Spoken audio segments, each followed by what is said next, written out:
This episode of Call-In Votes is brought to you by Kevin Morris for House District 67.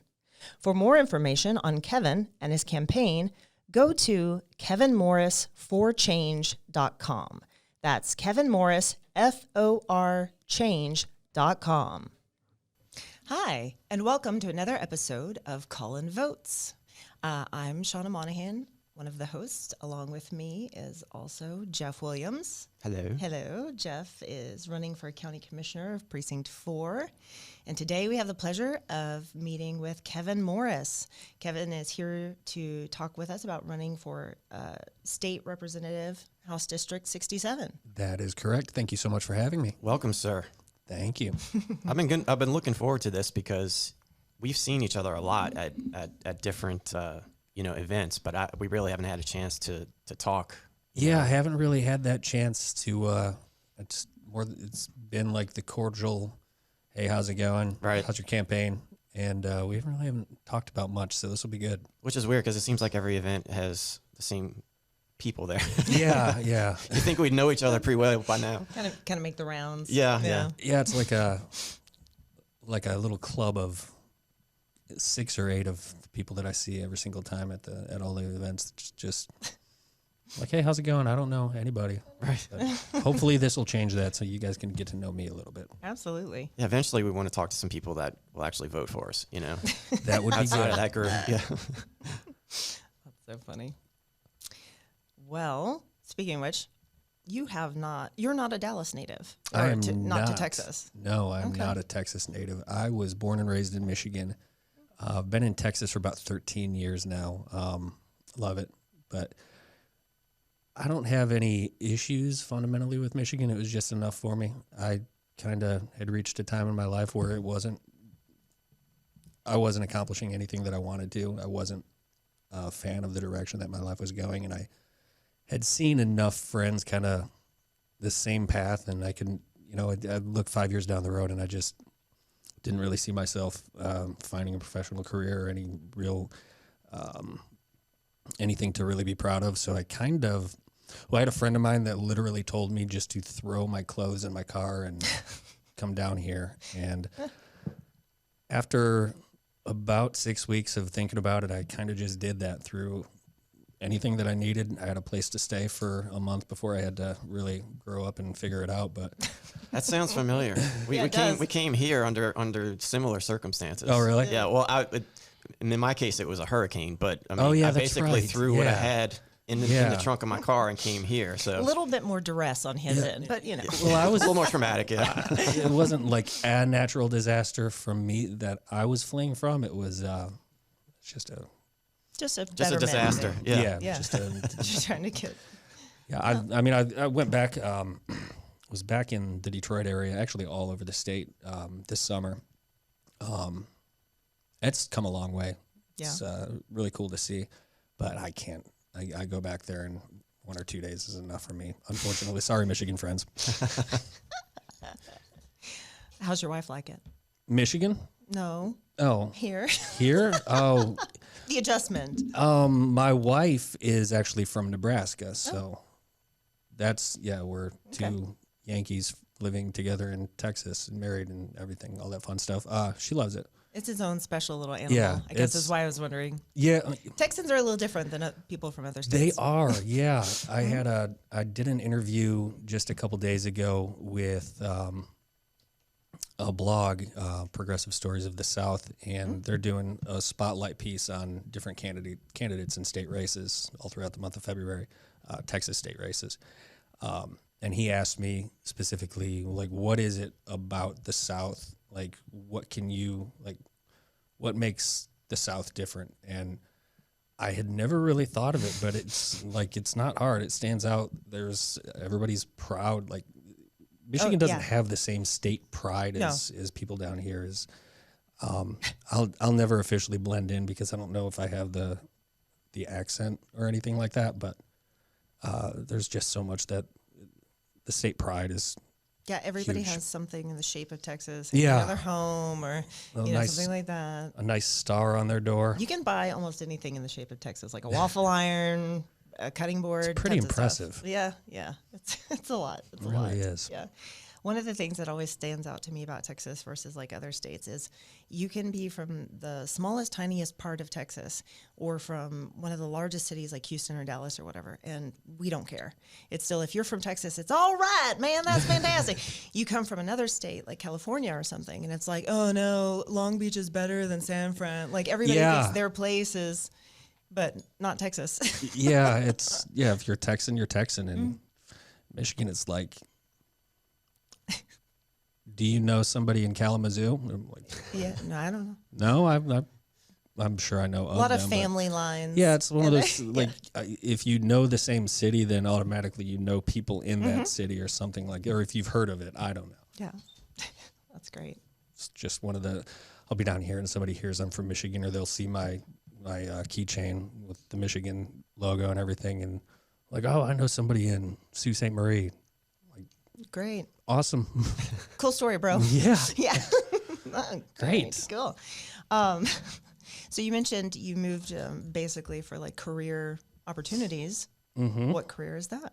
Well, it wasn't so much career well, I shouldn't say that. Oh. I literally had zero career opportunities in Michigan, and that's what I was not in love with. I came back from, I went to Central Michigan for a couple of years, and when I was done with that, I literally had no money and needed to start working to make cash immediately. And I took a job at a restaurant, and I eventually started serving tables and did a little bartending. And I just didn't want to see myself doing that for long term. You know, it was good in that it paid the bills, and it was enough that I needed to survive with. But you go through like Maslow's hierarchy of needs, and like once you're able to get some of those bottom rungs knocked out, and I kind of had like my fundamental needs taken care of, I was able to put myself in a position where I could start thinking about my future. And my future wasn't behind a bar or serving tables. I'm sorry, it just wasn't for me. So I knew that worst case scenario down here, there's a lot of restaurants. So if I didn't find the right opportunity, Always got that fallback skill set. Yeah. So I came here. I was working for P.F. Chang's when I came here. Nice. And it took a little bit of time for me to find the right thing. I went through a couple different sales places before I landed where I am now. But it's been 10 years with the company in June, and it's been fantastic. I've accomplished more than I thought. When I left Michigan, more than I thought I was capable of. I'm truly grateful to the state of Texas just for having that, the welcoming community and a thriving economy and great opportunities. It ended up being, without a doubt, the best decision that I've made.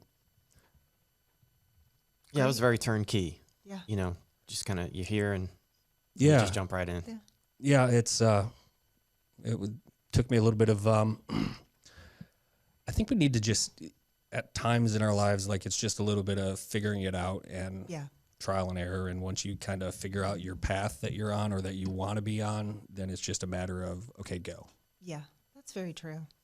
I think, just hearing this whole kind of timeline of your life, like I feel as though you've been in a lot of different situations, mingled with a lot of different people, gotten a pretty good slice of life, rather than maybe somebody who had spent their entire life in one place or at one socioeconomic level or something like that.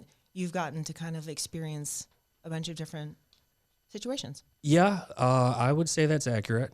I don't want to go too far into it, but yeah, I've in my time here, I started, I lived down in the Dallas area, like around like Lower Greenville, did that. And I mean, if you're in your late 20s, early 30s, everybody knows what that is. And again, it's just, I did my time in the Village. I literally was just going to say, like, the Village apartments are not expensive. Nope. So it's kind of a good place to just start out and work your way from there. And pretty nice. And you're kind of surrounded by opportunity, which gives you kind of a view of like, I want to be over there. Yeah. I want to have that.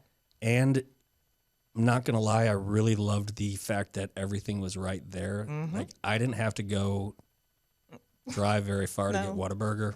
That was nice. Yep. That was my roommate when I first moved here. That was the very first thing that he did was take me to Whataburger. You're welcome for that too, by the way. Yeah, It's a food. It's a From us food group when natives. you're in college. I Yeah. was just so blown away by the idea that you could put jalapenos on burgers. I was Yeah, just baby. like, what is this magic? This is it's great. amazing. But Yeah. Have you had them on pizza yet? They're good. jalapenos? Yeah. Oh, yeah, absolutely. That's my dad's thing. He's like, Like, you need to put a jalapeno thing on it. I like this spicy. Yeah. just there's not really the seasoning and the spice in the foods up north. No, not really. Not happening. Well, it's kind of spooky that you worked in hospitality because I worked in hospitality too when I was in college. Oh, yeah? On the hotel side. Okay. But it's the same deal. You walk home with cash every night. You meet a lot of different people. And I say night. That's because a lot of times, particularly if you work at when a you're bar or a down. restaurant, that's when you work, and Yeah. it's just like a whole different lifestyle It- almost. You know? Absolutely. yeah. It's a completely different schedule, different lifestyle. Like I look back at a lot of things in my life and I'm just like, how did I do that? Right. Like I don't I went to SMU for grad school. Mm-hmm. I waited tables at Patrizio in Highland Park, and then I was a pastry chef at Breadwinners oh wow. down like the Knox McKinney area. I had like 3 jobs. I don't know. I have no clue how I did that. Yeah, like I'm Like, who has that energy anymore? Like, that's my a God. crazy schedule. I could Yeah. not imagine that. and you think about it now, it's like I could not. Like in Yeah. my 40s, no, good. I got nothing now. No, like on New Year's Eve, my wife invited me to. She works with my stepdaughter. She's on the cheer club, and so my wife spent the last, the better part of the last 6 or 7 months doing fundraising and boosting for that. And a couple of the women on the booster club had a New Year's Eve party, and my wife and I don't drink, so that's. I mean, it's not to say that we didn't want to go to have a New Year's Eve party or, Sure. or doing anything But it's like a that. different But vibe. I'm just looking at it. I'm like, I don't know if I want to be up till midnight tonight. I'm not really feeling it. I'm gonna go ahead and hard pass on that one. Sorry. Well, my wife and I, we had our wedding on New Year's Eve just so we could have a good New Year's party to go to because we had never been to a good New Year's party. Yeah, it's just it's just one of those things. It's like Yeah. this big non-event, but somehow we try and celebrate it anyway. Yeah. Always. It kind of. I'm finding the older that I get, it's just kind of lost its luster a little bit more and more, and it's just another day now. That's funny though, because I remember I usually worked a night shift, and I would get home, and then that was like my time. Yeah. To yeah. kind of to chill and do what I wanted. So I'm kind of still in that mindset even today. But I'm with you. I like as far as like going out and burning a candle at both ends. There's no way I could even try. Yeah, that it's anymore. like for me, like, if I had a bartending shift, it would go till 2 a.m. That's when we would close. And then you have to clean and count money and do all that stuff. So I'm out at 4. right. And then I get home and I'm not ready to immediately go to bed. So your schedule is opposite of Yeah.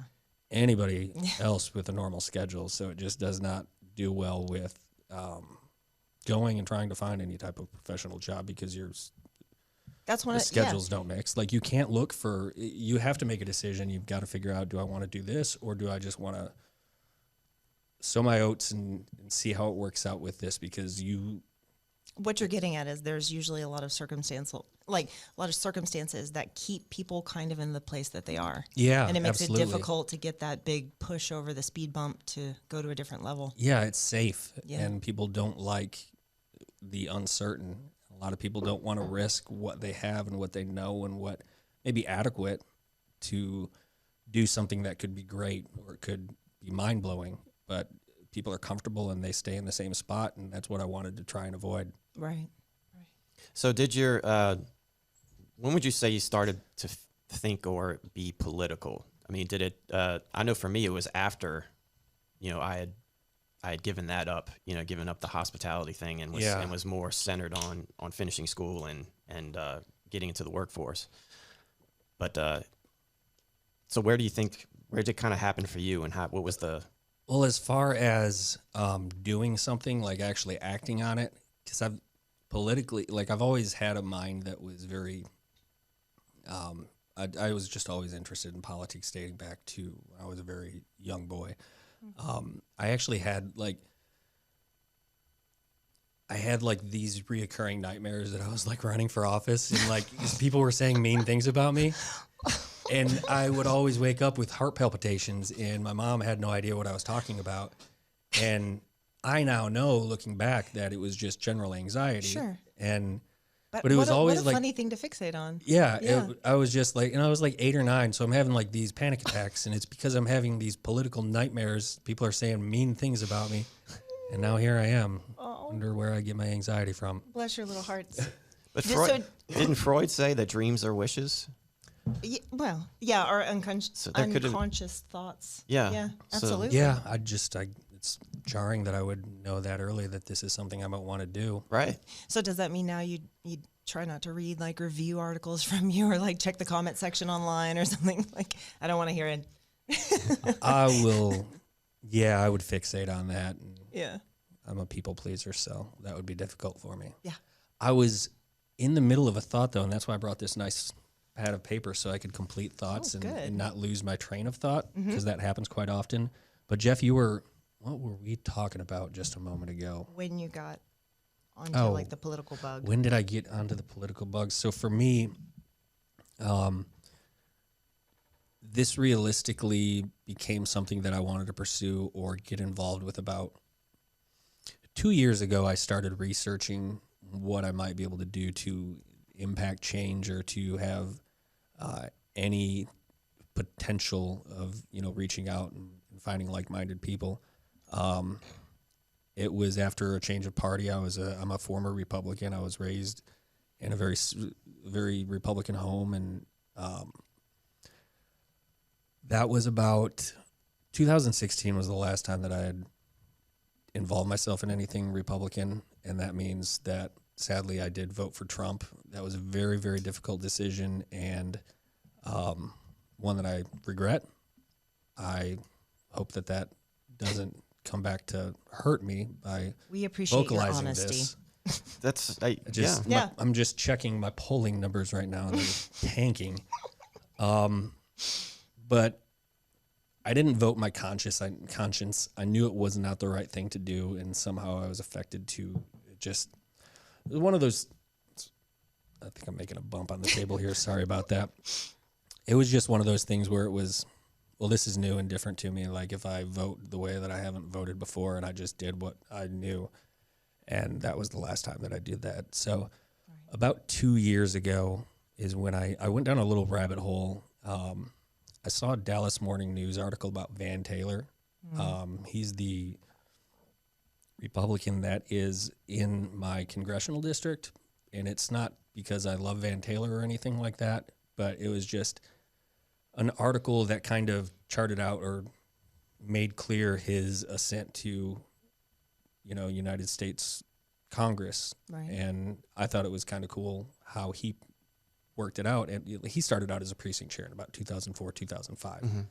So as did you, right? Yeah. That's actually what started the whole thing for me. I was like, well, it was an article that I was reading with me having a different end game. And, if I want to run for office, what do I need to do? So I need to become a precinct chair. So I looked and my precinct was vacant.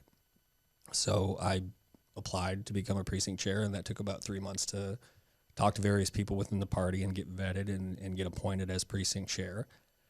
And my idea was to do that and try to get myself onto, a different border commission in the city of Plano, which didn't work out. But I wanted to do that for a couple of years to get my name and some little bit of recognition and exposure, so that theoretically, if I wanted to run for office in 2024, I could run for office in 2024. And then nobody wanted to run in 67. Debbie O'Reilly called me the week before the filing deadline. Love Deb. Yeah, I mean, she had faith in me. That's why I'm here. If she called me and she's like, I remember we talked a year ago and you said this is something you want to do. Nobody's running. You get your shot at Jeff Leach. And I said, okay, let's do this. So wow. My wife she said the same thing.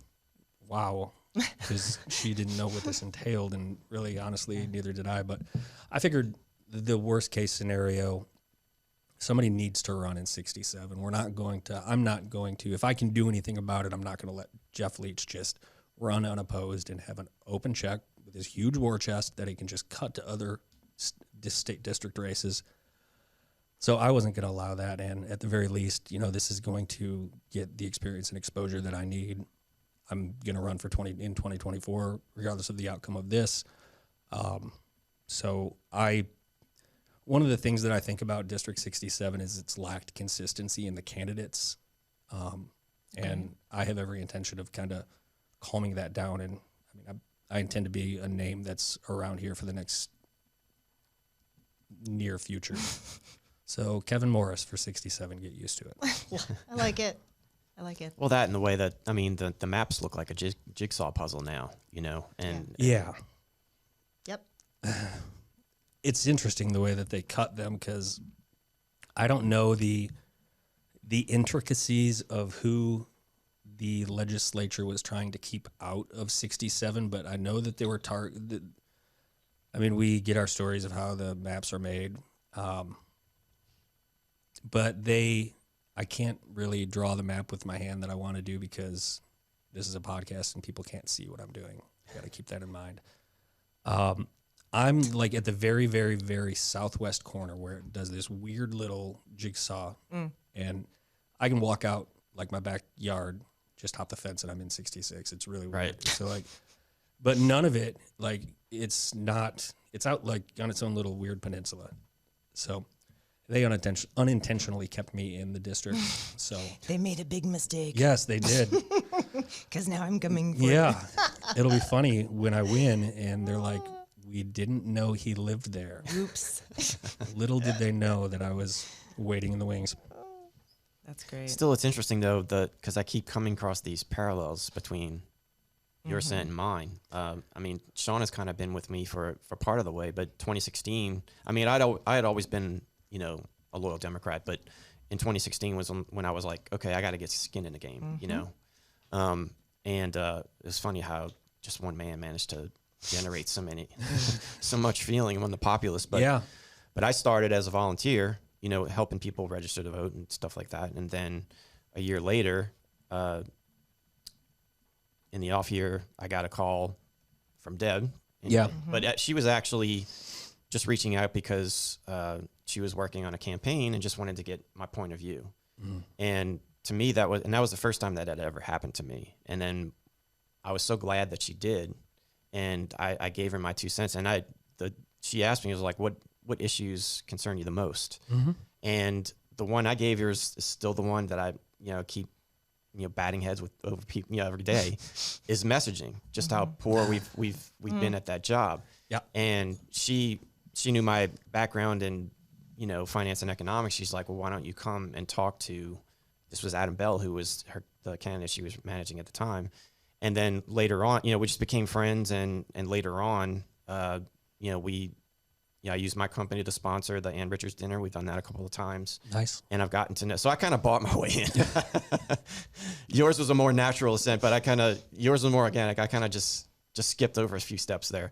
But it did allow me the access that I needed to talk to the people that were running the party. So and eventually just kind of evolved to where I jumped in. So it's similar in that we met the right people, and then they were like, they had us in mind, for particular races when they came open. They And tap you. Yeah, it's really cool to me. And if nobody else takes anything away from this campaign or anything, I want people to realize that all you have to do is trust yourself and have faith in yourself to know that these things are possible. It sounds really trite and cliche, but honestly, I didn't do any, my plan, everything that I laid out is working out exactly as I had written it out. And it's because I was able to kind of get a foot in the door and realize who some of the players within the party were. And if you just have some conversations with some of those key people and get your name out there, you don't know when, but somebody's going to give you a call at some point.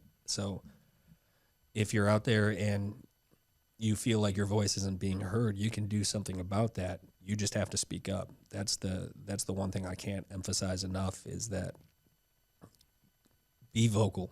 Yeah. If you want to make a difference, you can make a difference. You just need to try. Yeah, and I think we need to publicize that more with younger people. Say, look, because I think they're under the impression that, I mean, a lot of people don't want to get into politics, you know, as candidates because they just don't want to put themselves out there. It's a scary thing, and it is. But a lot of people, I think, maybe they have the courage, but they don't feel like they have the know-how. Yeah. Or they don't understand the issues. And it's like, no, if you're a smart person, that's all you need. Nobody has the know-how. It's On the job training. It Right. really is. Like, I said yes that I would run, and then I was completely immersed in it, 100%. And it was I'm running without a primary. Like, I can't imagine what the folks with primaries are doing right now and how busy they must be. No kidding. But I'll talk to you, fella. oh yeah, you. Yeah. But no, you're right, because you have the luxury of kind of getting your sea legs, and you don't have to worry about committing any resources yet, you know, and you can kind of build that up. Yeah, Whereas, I can kind of figure out as I'm raising funds for the first time, you know, like my budget is working out like very slowly, but it's cool because it is organic, and I don't have like any single source that I can rely on to cut me a huge check. I'm doing this, you know, one small donor at a time, and just, you know, getting enough money to fund the things that I need to just logistically run right now. That makes you a lot more flexible, though. You're not trying to serve a master in that regard, then. Yeah, absolutely, and that's one thing that I'm not going to do, because I don't want to be like the incumbent in which I'm serving special interests. What? You don't want to be a giant puppet for corporations? Sadly, no. That's fantastic. Yeah, I want people to know that I'll be accessible and that I will listen to them. I don't think that I'm anything special or anybody special. I'm just somebody that wants to represent the rest of my community, the people that aren't maybe as vocal about things as me. I'll be that voice for them. That's what I want to do. That's great. at the point when you were approached, and by the way, for anybody who watches or listens to this, it's not a very, it seems like it should be romantic and formal, but it's not. The way when you get approached, so It's not like a rose ceremony. it's like kind of like, hey, So you know, funny that you mentioned that. The candidate instead of the bachelor. We've been watching The Bachelor at home like the entire week, so that's why I said it's funny that you mentioned it. Oh, that's great. Sorry, did not mean to cut you off, getting thrown the curve there. no, but you know what I'm saying. Yeah, It's like, it's nothing. My phone rang, and I was like, oh, I'll answer this. I'm like, oh, I guess that's kind of how our conversation went. Like, went to my wife, and I'm running for state House of Representatives. apparently, Kinda, yeah. Guess what? yeah, it's not a smoke filter or anything like that. Yeah, not any of those like your big posts with after much thought and consideration and prayer. Yes. There's zero of that. Good.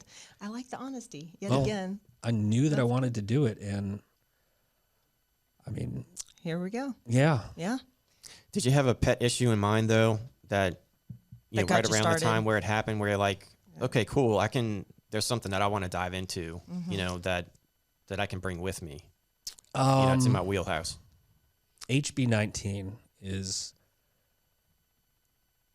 the legislation is bad, first and foremost, but the timing of it is a slap in the face for anybody that is aware of what happened. It's my goal to make everybody aware of how it happened.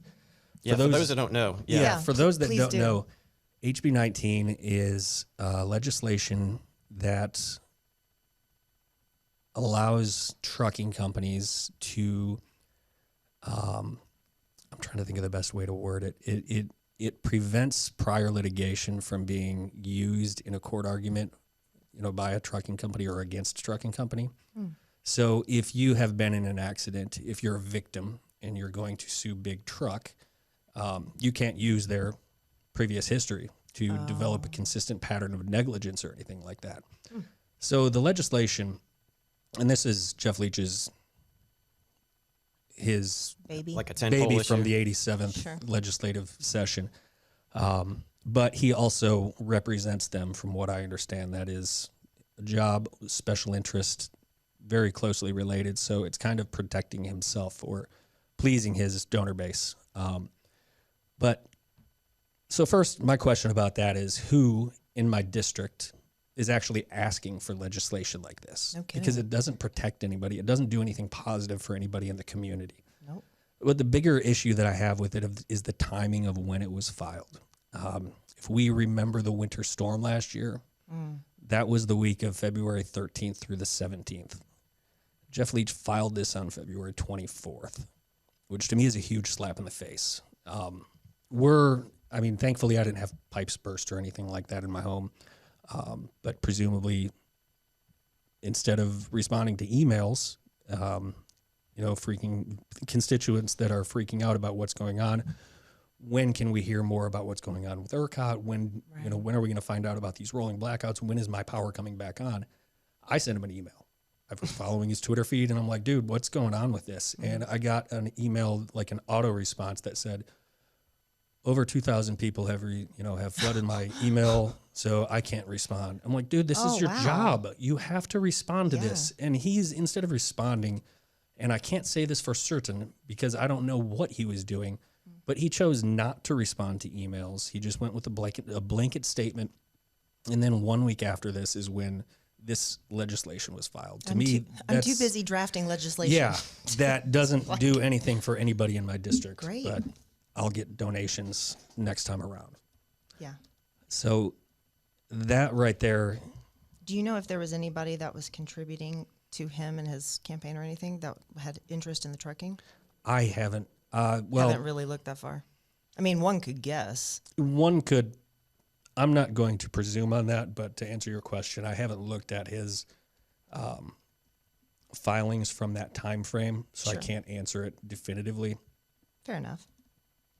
When you say, though, there's a piece of legislation that doesn't benefit anyone in the area it's being, then you have to ask, okay, so why then, right? Well, so yeah, you can draw your conclusions on that. I wasn't trying to box you into saying No, something. I'll say plenty about that. You can get me going on that because there are reasons that Republicans do a lot of the things that they do, and it's about control. Right. It's about getting reelected. And this is one of those things that I really feel is just, it keeps donors happy. It keeps the money in his pocket. And it makes it easier to get reelected because money is the end-all be-all in this game, according to some. I don't necessarily agree with it, but it's just frustrating to me that we have a state representative who is not representing his constituents.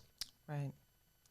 So looking over your listed issues here on your website, nice website, by the way. Thank you. Okay. So you've got restoring voting rights. We've kind of touched on that with some of the district lines earlier when we talked about that. You touched a little bit on the energy grid, slightly. Next up, I see women's rights to health care. You want to talk about that for a sec? Sure. Tell us all about it. Again,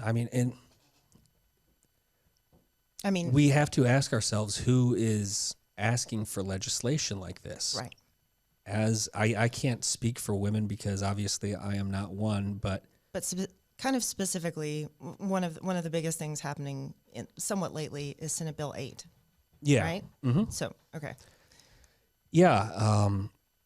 With the very strange abortion term. It's vigilante justice between SB 8 and what was done with voting rights. The Republicans in the 87th session managed to set us back to the 1970s with these two different issues. It feels like a lot of the legislation, not just in Texas but nationwide, feels like we're turning back the clock. Yeah, we are. To a bygone era. It just doesn't make any sense. No, it doesn't make sense when you look at it from a rational or logical point of view. When you're thinking about who does this benefit, it benefits the people that are making the laws because I don't like to go overboard with generalizations or anything like that, but I really do think that there is a chunk of Republicans that are clinging very desperately to control and their power.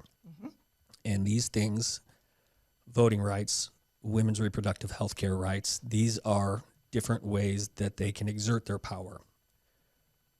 By chipping away at our voting rights, which, by the way, hasn't just happened. It's been happening in small little bits since 2011, starting to purge, randomly purging the voter rolls. It's not something that's new. They're trying to make it as hard as possible for the people that they don't want to vote to actually vote. Right. I look at it as if there's a little bit of there's a club that Republicans are protecting the interests of their club. They're not an all-inclusive. They're a very exclusive country club is what they are. And they want to keep everybody out.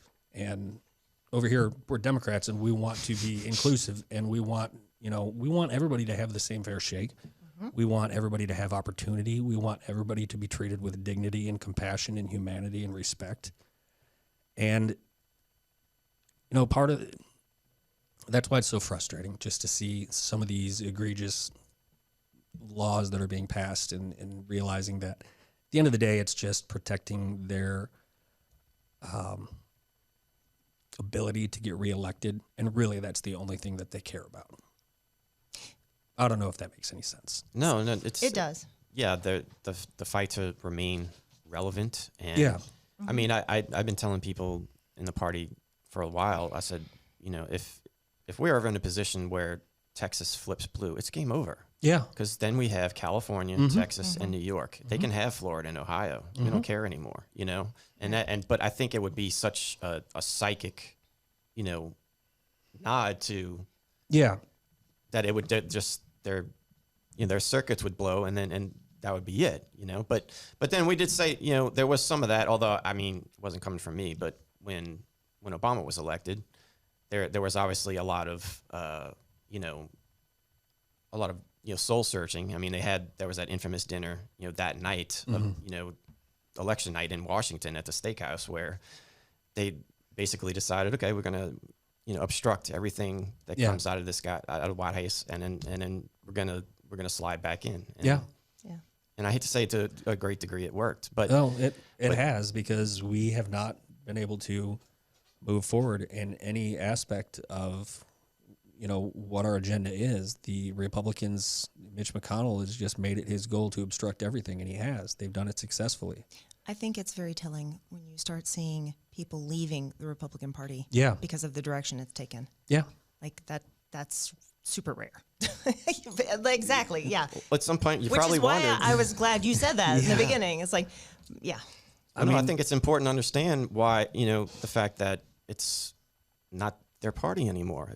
You probably felt the same way, that this isn't my party. I don't recognize these people. Yeah, we've drifted far off point. Yeah, I saw on Twitter the other day. I think it was the Lincoln Project.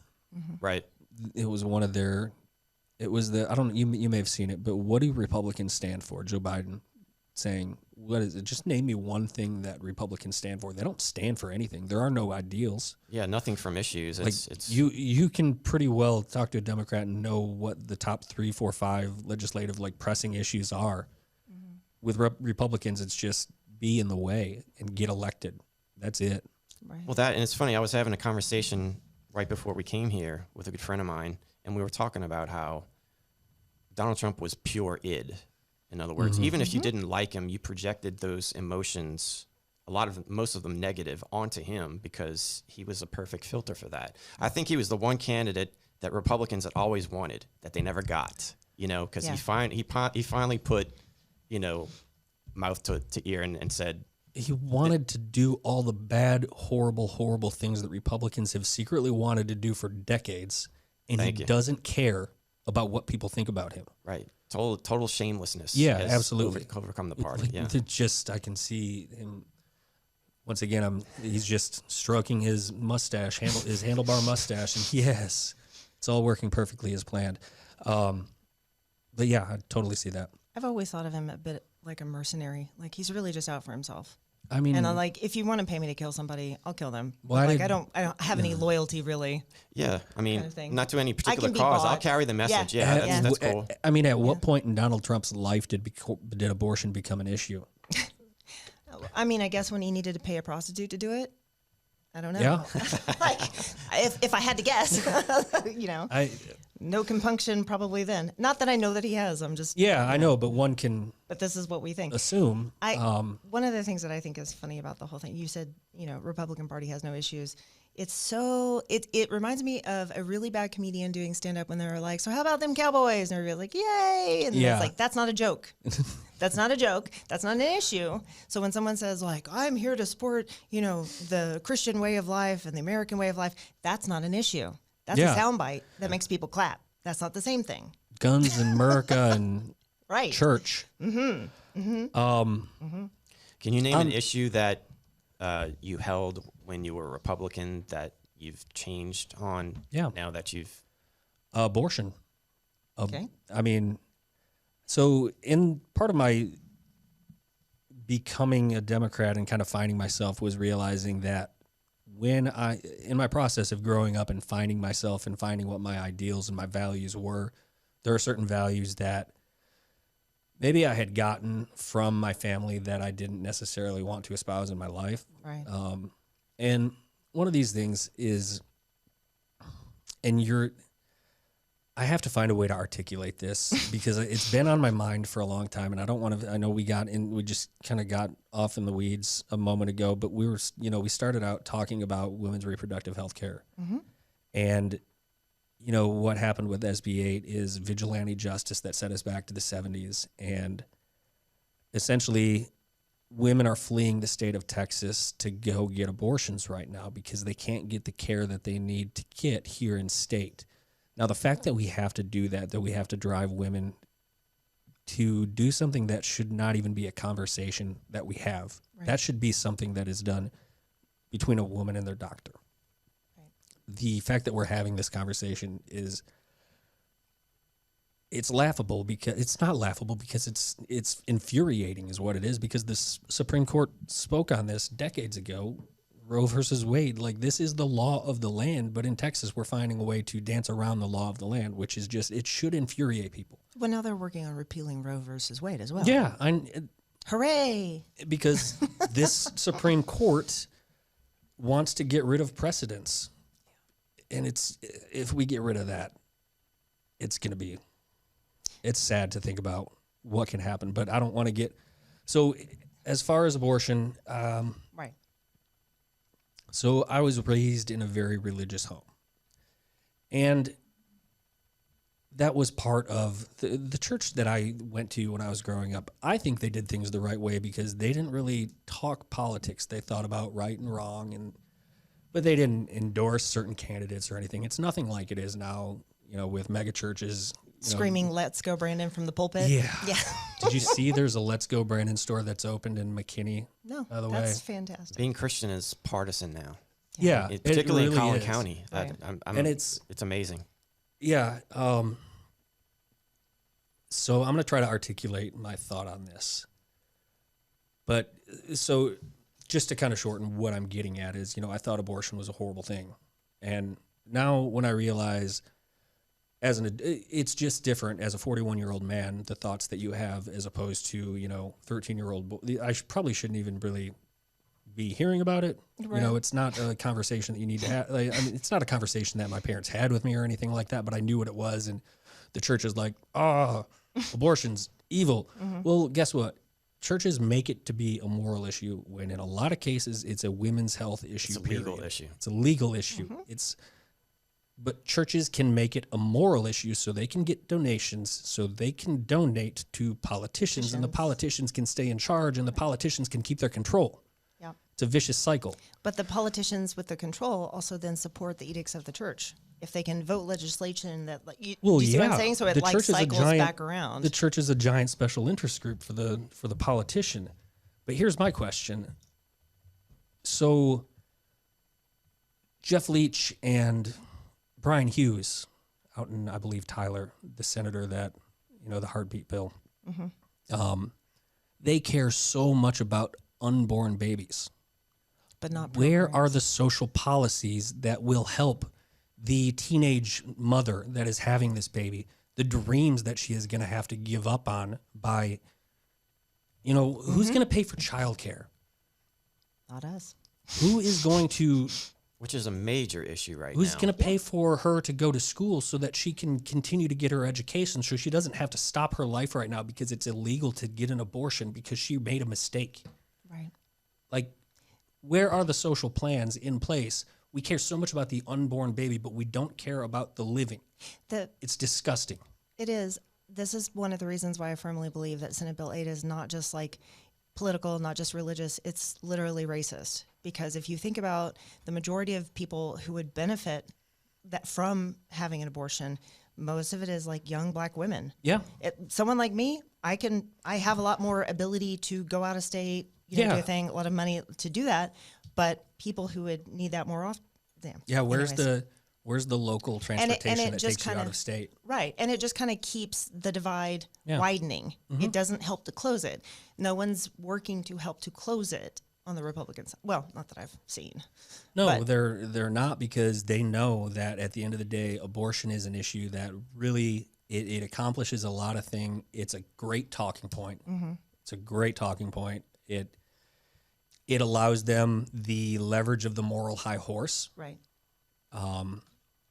They love being the morality police and telling you that, by supporting this, Democrats are horrible people by allowing women to have the ability to make a confidential decision that affects her life more than anybody else's, as if we are the ones that are capable of making that decision or having any semblance of an idea of what is going through her mind and how difficult it must be to make those decisions.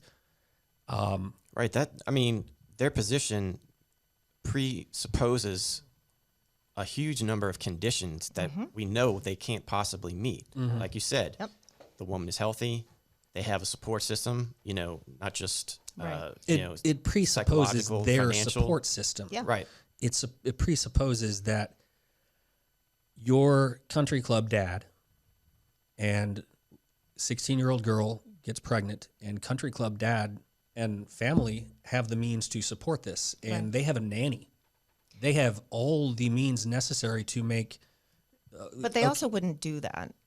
I mean, I don't want to paint everyone with the same brush, but like they wouldn't want the stigma of that. They wouldn't really allow that. Yeah. But yes, they do have the resources. I think the biggest thing is it predisposes some kind of evil on the part of the woman for getting pregnant in the first place and quote unquote wanting to kill babies. No, that's not really what I'm doing. That's not yay, I get to kill an infant. Like, no, that's not a thing. I don't think that there are people that, But that's what the tone of the argument becomes. I think if we can look overall at most of the issues on your platform, they all revolve around fairness and equity. Like, again, how do we reduce that gap between, the haves and the have-nots, because you speak about education, you speak about women's health rights, you speak about, gun laws. Like, it all kind of comes to how do we level some playing fields here? Yeah. I don't think it's an unfair request or thought process to try to think of ways that, everybody can get a fair chance. Mm-hmm. And it's not to take away from people that have accumulated generational wealth or anything like that. I don't think there's any harm in that whatsoever. But my issue is with the lack of empathy that we have for people that don't have, what we consider to be not even luxuries in life, just like standard everyday items. Like my heart goes out to people that died, people that in the winter storm last year that, I was when I spoke with a blogger a couple days ago, trying to explain my take on that, and I hope that I didn't sound crass in doing and explaining it the way that I did. I'll tell you what I said to him. Like, for me, at the end of the day, it was a really bad week. It was a minor inconvenience because I didn't have pipes that burst or froze or anything like that. So it was just really, really, really uncomfortable. 43 degrees in my home, but I had a home. I had shelter. Yeah. My wife and I went to Target and Home Depot for like 2.5 hours each just to go walk around somewhere warm. Get warm, yeah. Mm-hmm. Like, I was very fortunate to have those things, the ability to do those things. And there's a lot of people that don't. Like, people literally died because Yeah. the Republicans said that our grid is fine. We're going to be okay. We're going to have rolling blackouts. And people, they lied. Yeah. By the So- way, we continue to pay very high energy bills for that time period. Yeah, I know, because it was operating at, I mean, it was billing peak or peak usage Yeah. rates, but it was not operating. I mean, wouldn't you think that that would be like written off as like a billing error? Because Yep. you Yep. can charge these rates, but if the grid is not operating, then I don't understand who you're charging or why. But, we pay it because Abbott's buddies got rich. Well, it's kind of like owning a hotel during a hurricane. Yeah. Yeah. There's no Where are they going to no one's in a rush. Yeah. Yeah, no. no one's in a rush to get everybody rooms. Yeah. They're in a rush to raise prices so they can control demand. I mean, it's I an like- opportunity. Yeah, raise prices. It's a good take on it. And I mean, you see the same thing across the economy where some corporations are taking advantage of the Yeah. fact that we have supply chain issues and that workers actually have, for the first time, I don't know how long, they actually have some real power at the table Yeah. in terms of negotiating their compensation. So they say, well, hey, wages are going up and prices are going up, so we're gonna move ours. Yeah, we have people that can choose now where they work because companies are so desperate to get people back into this is how a free market actually is supposed to work, where you can negotiate your wage and actually get a decent living pay. Right. And minimum wage is another thing that I could go on about that one. Minimum wage, the thing that gets me about that, and I'm sorry to take over and just got me all fired up. You got the Good, floor. yeah. You have the floor. The thing about minimum wage and people assuming the worst out of people, that's what, if you were mentioning about my website and, equality and inclusivity and Yeah. the wonderful words that you said, because I don't recall all of them. That's okay.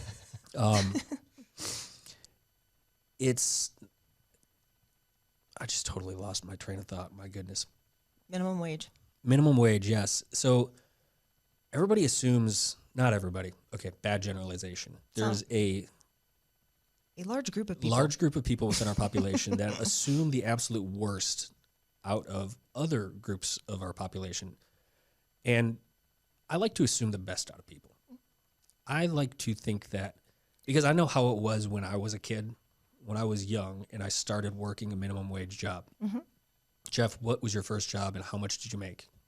I was a porter at a restaurant.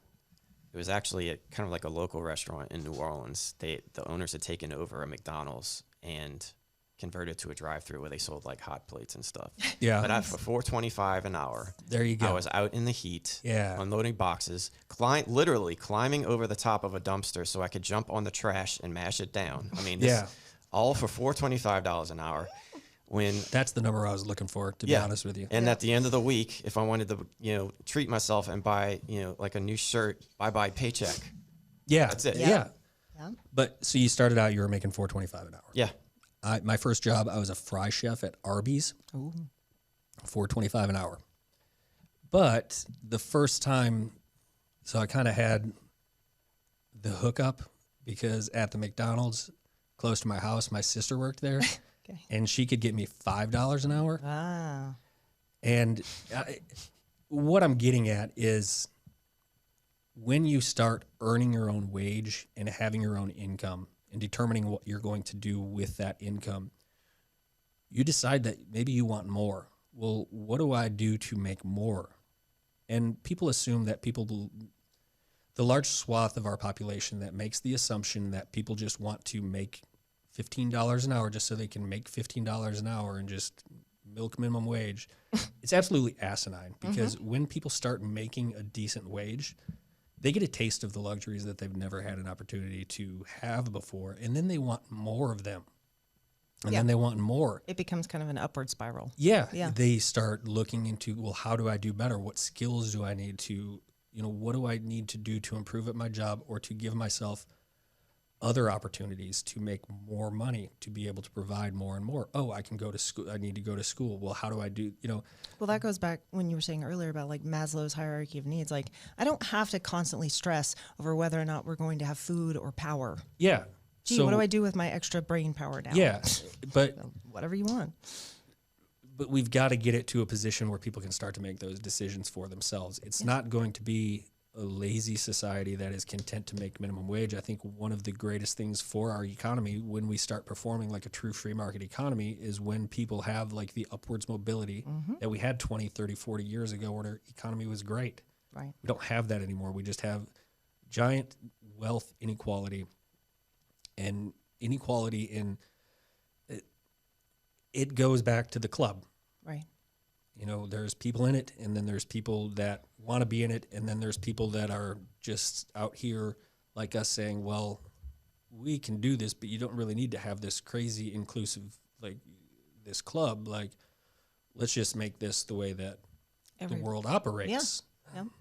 It's funny when you say club, because I see, racism is a big talking point lately, which is great. There's a lot of change happening, a lot of movements happening. But one of the funny things about it to me is people tend to think that race is the big, the club, like either you're in or you're out. And it's like, you're not, I don't think you're really paying attention. I'm saying this mostly to like white people. I think money is the club. Yeah. Class. There's a big difference between rich white and poor white. And rich white does not care about poor white. No, not at all. Like no more than they care about poor black, like period. But So if that's what you're trying to align yeah. yourself with, you're not going to get over because of that. Let's be clear, like the people that are in the club don't care what color you are if you don't have the money to be Exactly. involved with them. And Jeff, you said it, it's classist. Yep. I think it was George Carlin that said the club guys, like you said, keep the poor around to scare the hell out of the middle class. And that's how you keep this gravy chain rolling, right? So They didn't think about the fact that what's happening right now where the rich are just getting exponentially richer and richer and richer and richer. They didn't think about the vanishing middle class. Right. And that's what's going to make that plan fall apart for them, because there's a giant overlooked middle class that used to be, the middle class used to be 20, 30 years ago. It used to be a lot larger than it is now. When we were talking about the second or third stimulus, and they were talking about means testing it, and they were going to, I think the cutoff was $72,000 for a family of four, let's say. And don't quote me on this. Okay. I was gonna say it's around 80, I think, but Yeah, it was in that neighborhood. Let's call it anywhere 70 to 90,000, but call it a family of four. I don't know if anybody's looked at housing prices or anything like that, but that's not, like, they think that's too much money to get a $600 check, or they thought that was too much. Regardless, their idea of what a true middle class is no longer valid. Right. It's just not realistic anymore. They're holding on to the same ideals that they've held on to since I was born. And ironically, like, minimum wage is almost the same as it was since I was born. Yep. That's tongue in cheek, but we're kind of running out of time here, but yeah. I was kind of wrap a bow on this. Could you just kind of give us what is it that you want the voters to know about you and what you plan to do for them once you get there? My voters right now, the voters in my district, I'm truly concerned that in this district, we just do not have a voice that cares about us. And that's the one thing I want to change. The one thing that I wish that I could make everyone in my district aware of is I'm here to listen to you and to hear you and to represent you and what you need. Might not always agree with what that may be, but I'm going to listen. I'm going to make myself accessible. I'll have town halls.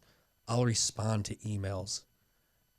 I'm going to be easy to get a hold of and easy to, I don't want to be anything other than just the messenger. That's really all I am, is a messenger for my community. That's what I want to be when I get to Austin. Right. I want to represent the needs of my community if I don't get reelected, whatever, that means I will have done my job well enough in my eyes to ruffle some feathers and to tick off some Republicans and make them spend money. That's the way that it works. If I do my job well, they're not going to like me, and they're going to come hard at me again. Yeah. So I welcome all of that. But the one thing I can't emphasize enough is that I am truly doing this to be a voice for the voiceless. I know that sounds cliche. Sometimes cliches happen for a reason, though. Yeah, we have a lot of overlooked and marginalized communities. We have rural areas that people aren't under the people that we have rural areas right now that people don't realize are going to be powerhouses in 10 years. Yeah. And those are people that have the same needs as we have sitting at this table right here. But for whatever reason, representation in the past has chose to not give them the same fair shake that I think that we deserve. So I want to be a voice for the constituency of House District 67. That's wonderful. That's great. I'm with you. Yeah. Thank you. Well, this was awesome. I think we can, it's safe to assume that we'll be talking again later on. Yeah. Okay. I might be hosting in a different capacity, but hopefully we'll be on the same track. Did you have anything you wanted to say? I just wanted to remind everyone who's listening that we barely scratch the surface. That when it comes to a race at your level, the issues are so much bigger, so much more complex, and so many more of them that I'd really just urge everybody to go to your website and read about all of your stances and how to get a hold of you, and potentially maybe even volunteer if they feel so moved. So to remind everybody, Kevin's website is Kevin Morris for Change. And that's FOR Change. So go check out Kevin Morris, MORRIS, forchange.com.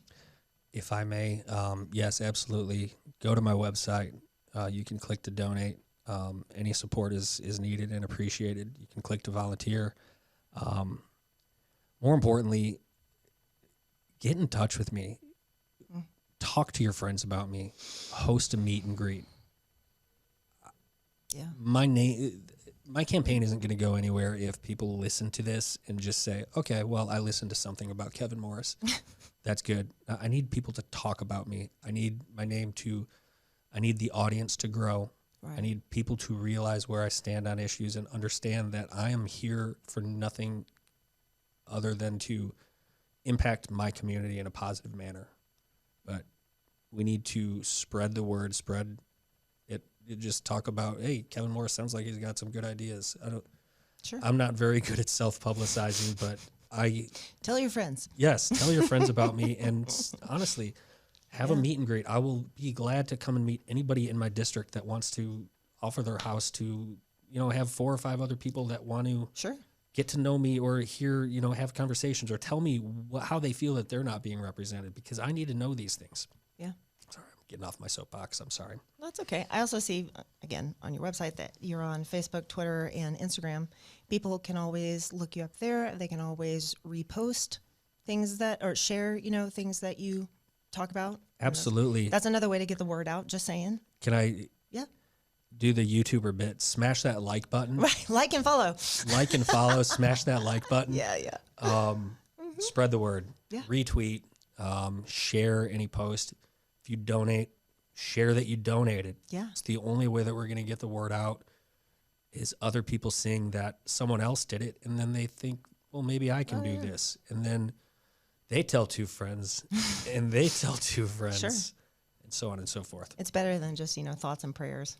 Actually, like Jeff said earlier, get some skin in the game. Yeah, get some skin in the game. Put your money where your mouth is, kind of thing. And any way that I can do to help with Colin Votes to grow your audience, I'll be happy to do. I appreciate you having me on. Great. Of course. Fun. Yeah. That'll do it for this episode. But Colin Votes will be available. Actually, it is available on Apple and Spotify, and pretty soon we'll have that YouTube channel up. So there'll be several avenues for this to go viral, hopefully. If you need me on to just to tell people to smash that like button, I'm all about it. We'll record that post. Just one thing I wanted to just cross off the bucket list was There you go. that. You wanted to be a YouTube star. Yeah. Like every other kid out there. All right. All right. Thanks a lot. Yeah. Thanks for having me. I really appreciate it. Great. We'll see everybody next time.